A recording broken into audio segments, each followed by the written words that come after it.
नमस्कार। आज हम कक्षा 11 की आरोह भाग 1 में संकलित काव्य खंड के अंतर्गत पाठ 1 कबीरदास जी द्वारा रचित पदों का अध्ययन करेंगे।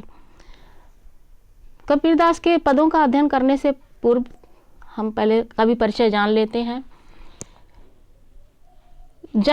कबीरदास का जन्म हुआ था 1398 वाराणसी के पास लहर तारा नामक स्थान पर, उत्तर प्रदेश।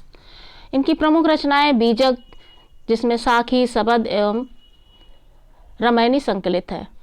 मृत्यु इनकी हुई है 1518 में बस्ती के निकट मगहर में। कबीर भक्तिकाल की निर्गुण धारा के ज्ञानाश्रयी शाखा के प्रतिनिधि कवि हैं। वे अपनी बात को साफ एवं दो टूक शब्दों में प्रभावी ढंग से कह देने के हिमायती थे। बन पड़े तो सीधे सीधे, नहीं तो दरेरा देकर। इसलिए कबीर को हजारी प्रसाद द्विवेदी ने वाणी का डिक्टेटर कहा है।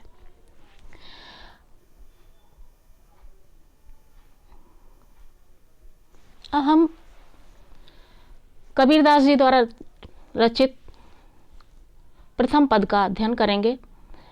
हम तो एक एक करी जाना। कबीरदास जी कहते हैं कि हमने ये जान लिया है कि ईश्वर एक है। इस तरह से मैंने ईश्वर के अद्वैत रूप का दर्शन कर लिया है कि ईश्वर एक ही है। जो लोग दो कहते हैं, दो कहें तिन्हीं को दो जग जिन नाहिन पहचाना। जो लोग ये कहते हैं कि ईश्वर एक नहीं दो है, उनके लिए तो उन्होंने पहचान ही नहीं कर पाई है ईश्वर की। वो जानते ही नहीं है ईश्वर कौन है, और उनके लिए ये एक प्रकार से नरक का मार्ग है कि ये नहीं जान पाते हैं कि ईश्वर एक है। उनके लिए नरक की स्थिति है, क्योंकि वे वास्तविकता को पहचान नहीं पाते। वे आत्मा और परमात्मा को अलग अलग मानते हैं। और कभी ईश्वर को ईश्वर की अद्वैतता का प्रमाण देते हुए कहता है कि संसार में, अगली पंक्ति में जैसे वर्णन किया है कवि ने, एक ही पवन एक ही पानी एक ही ज्योत समाना। संसार में आप देखते हैं कि एक ही जैसी हवा चलती है, एक ही जैसा पानी है और एक ही प्रकाश समाया हुआ है, सब में समाया हुआ है। फिर अलग अलग कैसे हो गया? और ये जो भी है वो ईश्वर का ही रूप है। एक ही खाक गढ़े सब भाड़े एक ही कोहरा साना। अब पहले तो कवि ने ये पंच तत्वों में से तीन तत्वों का वर्णन करते हुए कहा है कि एक ही पवन एक ही पानी एक ही ज्योति समाना। यानी सबके अंदर, हम सबके शरीरों में एक ही पवन यानी एक ही वायु, जो हमारे पंच तत्व हैं उनमें से वायु भी एक तत्व है, और एक ही पानी जल तत्व भी है हमारे शरीर में, और एक ही ज्योति समाना यानी अग्नि तत्व जो भी है, प्रकाश है, वो भी सबके शरीर में समाया हुआ है। अब एक और उदाहरण देकर के कवि समझाना चाहता है कि एक ही खाक गढ़े सब भाड़े एक ही कोहरा साना। कोहरा अर्थात कुम्हार। जिस प्रकार से नाना प्रकार के बर्तन बनाने के लिए कुम्हार बर्तन जब बनाता है तो भले ही वो छोटे हों बड़े हों कैसे भी हों, लेकिन जब बर्तनों का निर्माण करने के लिए, बर्तनों को बनाने के लिए जिस मिट्टी को गूंथता है वह मिट्टी एक जैसी ही होती है। उसी प्रकार से ईश्वर ने भी हम सबको एक ही मिट्टी से गढ़ा है। ये समझाने के लिए उदाहरण दिया है कि एक ही खाक गढ़े सब भाड़े, भाड़े माने बर्तन, और खाक का मतलब मिट्टी, कोहरा अर्थात कुम्हार। जिस प्रकार से कुम्हार एक ही प्रकार की मिट्टी से अनेक प्रकार के बर्तनों का निर्माण करता है, बनाता है, उसी प्रकार से हम सबके शरीर भी किससे बने हैं? एक ही पवन एक ही पानी और एक ही ज्योति से बने हुए हैं। जैसे बाढ़ी काष्ठ ही काटे अगिन न काटे कोई, सब घटे अंतर तू ही व्यापक धरे स्वरूप सोई। जिस प्रकार से बढ़ई, बाढ़ी का तात्पर्य है यहाँ पर बढ़ई, बढ़ई जो लकड़ी का काम करता है, जिस प्रकार से बढ़ई लकड़ी को तो अलग अलग कर सकता है, उसके नाना टुकड़े कर देगा, किंतु उसमें व्याप्त जो जलने का गुण है, अगिन न काटे कोई, जो लकड़ी के अंदर जलने का गुण है उसे बढ़ई भी नहीं काट सकता। इसी प्रकार शरीर नष्ट हो जाता है परंतु उसमें व्याप्त आत्मा सदैव निवास करती है, सदैव रहती है। आत्मा सदैव रहती है, आत्मा कहीं नहीं जाती। शरीर भले ही नष्ट हो जाए। उसी प्रकार से कहते हैं सब घटी अंतर तू ही व्यापक धरे स्वरूप सोई। सबके अंतर्गत, सब घट का मतलब है सब शरीरों में, सबके शरीरों में जो परमात्मा है वो आत्मा के रूप में विद्यमान है और नाना स्वरूप उसने धारण कर लिए हैं। किस प्रकार से? जैसे उसके लकड़ी के अनेक टुकड़े हो जाएं किंतु अलग अलग टुकड़े होने पर भी उसमें जलने का गुण समाप्त नहीं होता, उसी प्रकार से भले ही ईश्वर ने हम सबको विविध रूपों में निर्मित कर दिया है, अलग अलग सब दिखाई देते हैं, लेकिन है तो हम सबके भीतर उसी परमात्मा का अंश आत्मा के रूप में, और उसे कोई भी अलग नहीं कर सकता। इसलिए कहते हैं सब घटी अंतर तू ही व्यापक धरे स्वरूपे सोई। सबके अंतर्गत, सबकी आत्मा में तू ही समाया हुआ है, यानी एक ही परमात्मा, वही परमात्मा है जो सबके शरीरों में अलग अलग रूप धारण करके आत्मा के रूप में विराजमान है। माया देख के जगत लुभाना, काहे रे नर गर्भाना। कबीरदास जी कहते हैं मनुष्य को माया में फंसा हुआ देखते हैं, संसार माया के जाल में फंसा हुआ है और गर्व करता है, अभिमान करता है, और ये संसार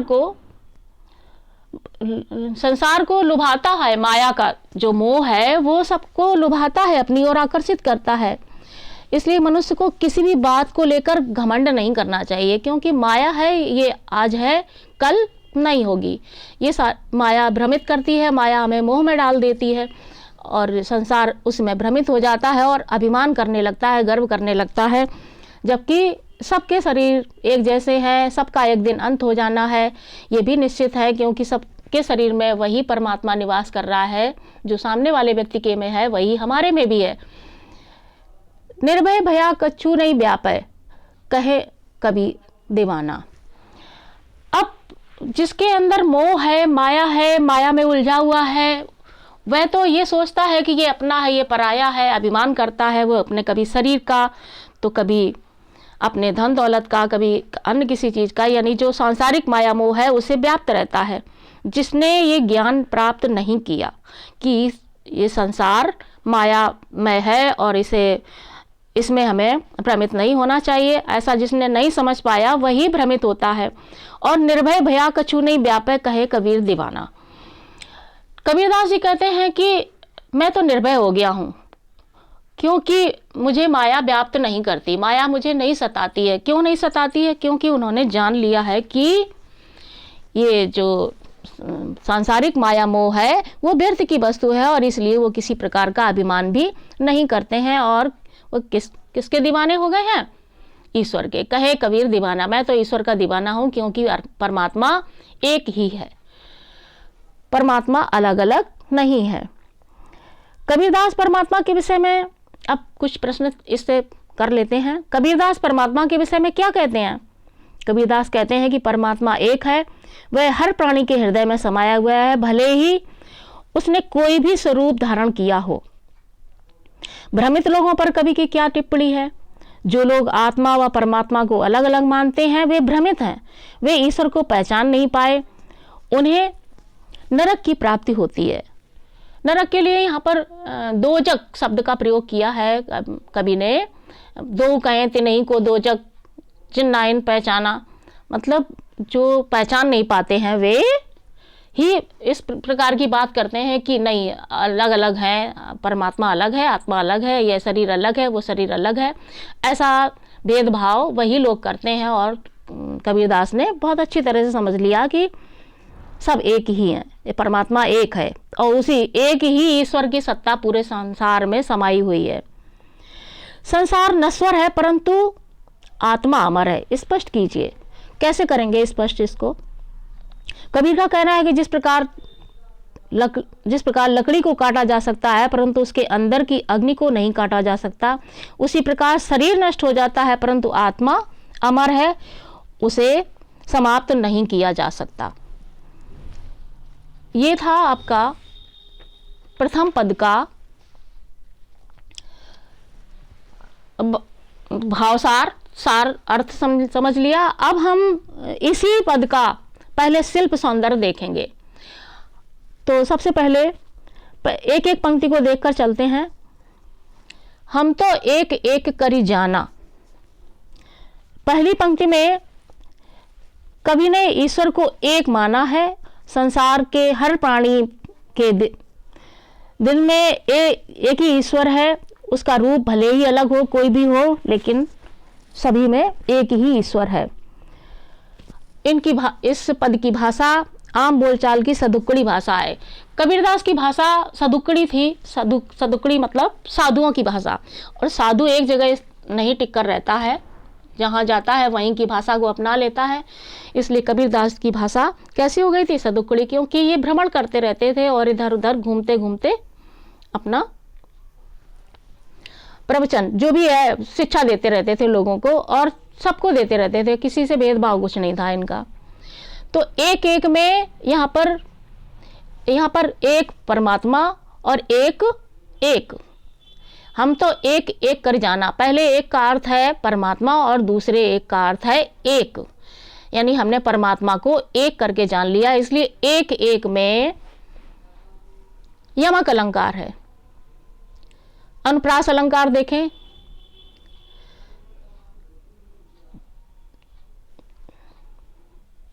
काटे कोई स्वरूपे सोई कहे कबीरा। इन सब में अनुप्रास अलंकार है। जहां एक ही वर्ण की आवृत्ति एक से अधिक बार हो रही है, वहां पर अनुप्रास अलंकार है। खाक व कोहरा, एक ही कोहरा। खाक यानी मिट्टी। हम सबके शरीर एक प्रकार से किसी मिट्टी से निर्मित है। उस शरीर की मिट्टी और कुम्हार की मिट्टी को एक रूप बताया गया है, और कुम्हार और परमात्मा को एक जैसा। तो रूपक बताया, रूपक हैं दोनों एक दूसरे के। रूपक अतिशयोक्ति हो गई इसमें। तो खाक व कोहरा में रूपक अतिशयोक्ति अलंकार है। पूरे पद में गेयता व संगीतात्मकता है, यानी हम इसे गा सकते हैं, बहुत अच्छी तरह से गाया जा सकता है, और जब गाएंगे तो भाव अपने आप मन में उतरता चला जाता है। तो ये था आपका पहले पद का